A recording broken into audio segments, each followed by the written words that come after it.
Hi, I am Francesco Costantini, and this is my lab report for Physics 2011 about straight line motion at constant velocity. The aim of this lab report is to analyze the video of an object moving at the same speed without changing direction, then to analyze the video using Tracker to extract the object's position and corresponding time. Then it is necessary to construct a computational model that accurately describes how the motion of the object is related to Newton's second law of kinematics. In this lab report, I will analyze the movement of a person that was walking on a straight line at constant speed from a pillar to a brick structure in my residence hall.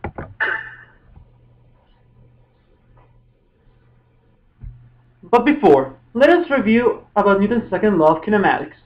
Newton's second law of kinematics explains that the change in velocity of an object, delta v, divided by time interval, delta t, is equal to the net force on the object F net, divided by the object's mass m.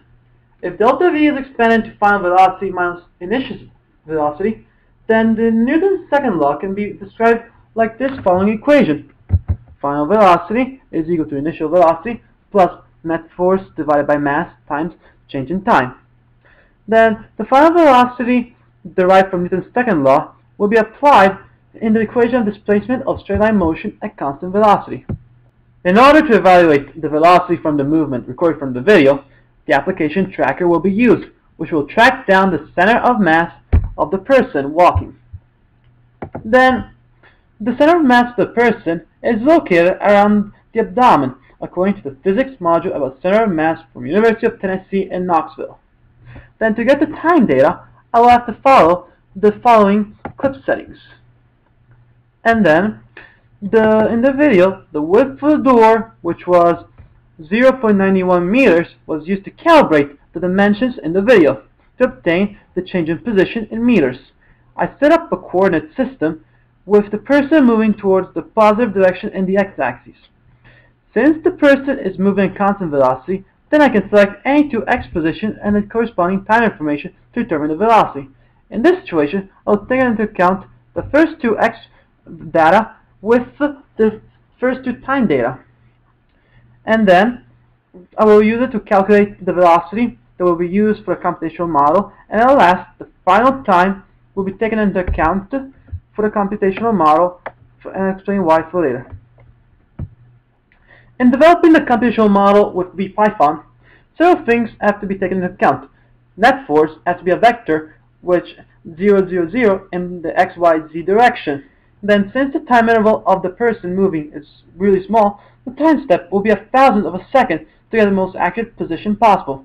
Since the time step will always be the same, in order to determine the final position of the object, the initial position will be used to determine the final position. In order to determine the velocity for the final position, Newton's second law will be applied, which is this piece of code. And then, in order to determine the final velocity and the final position for each time step, it will be necessary to resort to a while loop. The terminate condition will be when t is equal to a final time evaluated with Tracker. Then the code is run, and the values obtained for each time step are saved in a CSV file.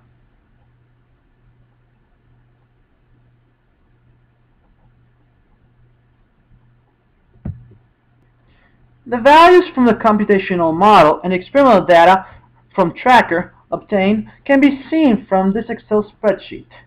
In the computational model, the velocity was 2.030 meters per second, while in the experimental data, the velocity was 2.31 meters per second. The error resulted to be 12%. The final position in the computational model resulted to be 2.030 meters, while in the experimental data, it was 2.295 meters. Although the slopes were almost close, the computational model does not show an accurate prediction of the experimental data. For the model to well predict the final position, the error for both the final position and velocity would have to be less than 10%. Some possible reasons why the computational model was not accurate enough was because the velocity used for the computational model was too low compared to the average velocity found from the experimental data. However, both the computational model and experimental data describe displacement and time as directly proportional. Especially from the experimental data, the data points with respect to time were in line, since the r squared was really close to 1. Then, from the computational model, position and time were directly proportional, as the net force was said to be equal to 0 newtons. Since time and position were found to be directly proportional in the experimental data, then it was possible to see that the net forces acting on the person recorded were equal to 0, since time was known to be non-zero and the mass was 54 kilograms.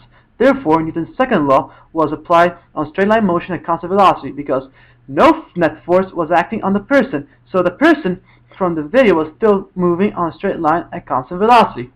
In conclusion, it was possible to understand that when an object moves on a straight line at constant velocity, the net forces acting on the object will always be null, because the net force always induces change in velocity on the person. This is my video lab report. Thank you for watching.